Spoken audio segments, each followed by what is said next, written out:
Well, let's move over to Newcastle. Some pretty famous ownership over there. Yasser Al Rumayyan was spotted next to Donald Trump at the UFC event over the past weekend. Could that relationship have any impact on Newcastle?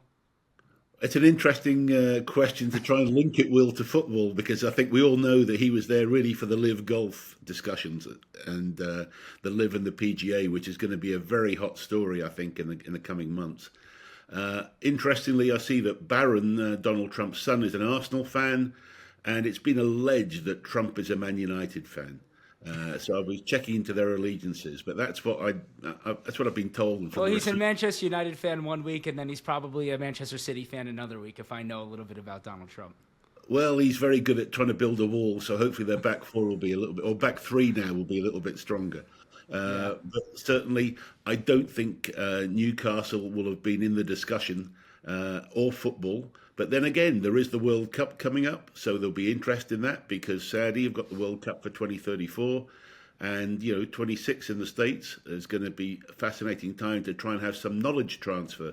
So maybe there was some discussion around that. But I don't think it would have been specifically about Newcastle. And if there was, any advice that Trump gave him didn't work last night when they lost 2-0 to West Ham. And Newcastle owners have invested £35 million into the club. What is the likely significance of that? Obviously, not a massive fee.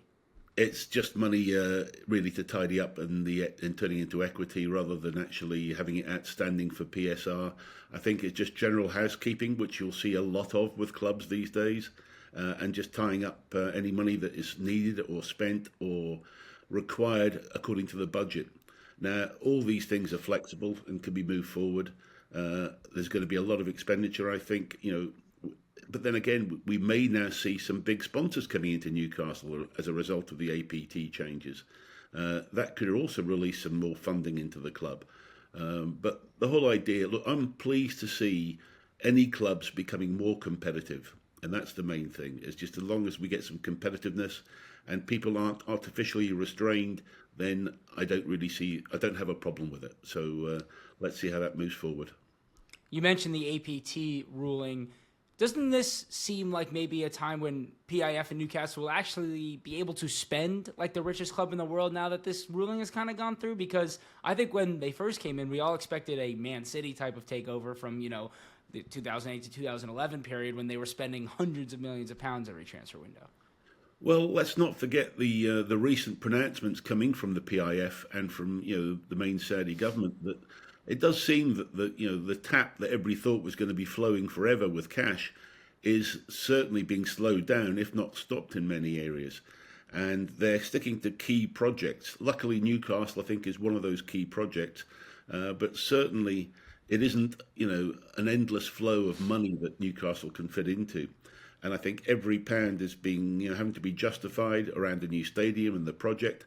Not saying by any means they won't go ahead. I think they will, but nevertheless, Saudi themselves have to justify internally the expenditure that they might have once just got ahead and done. So it'll be done sensibly, and I think they'll support the club wherever they can, and we'll see where the squad is after Christmas and see what happens in January.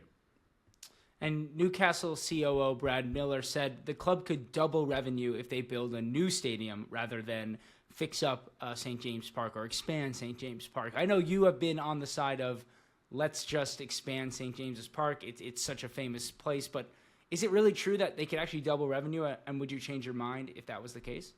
Well, I think they can probably design a stadium with a lot more hospitality and more revenue sides, etc.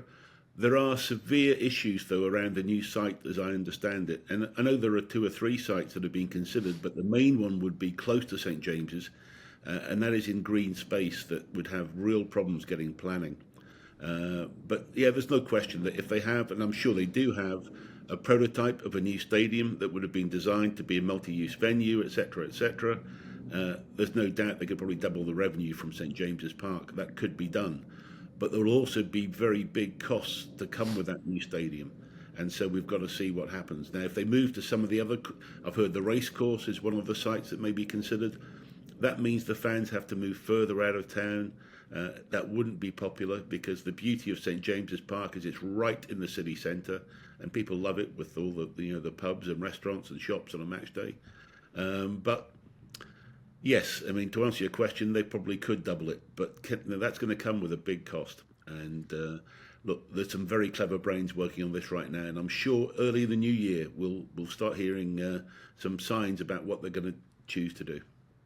And do you worry with international investors like PIF, international owners like PIF, that they maybe don't get the idea of wanting the stadium in the town center with the pubs and the economy being impacted because they're more worried about revenue, or PIF have a good understanding of what's important in Newcastle?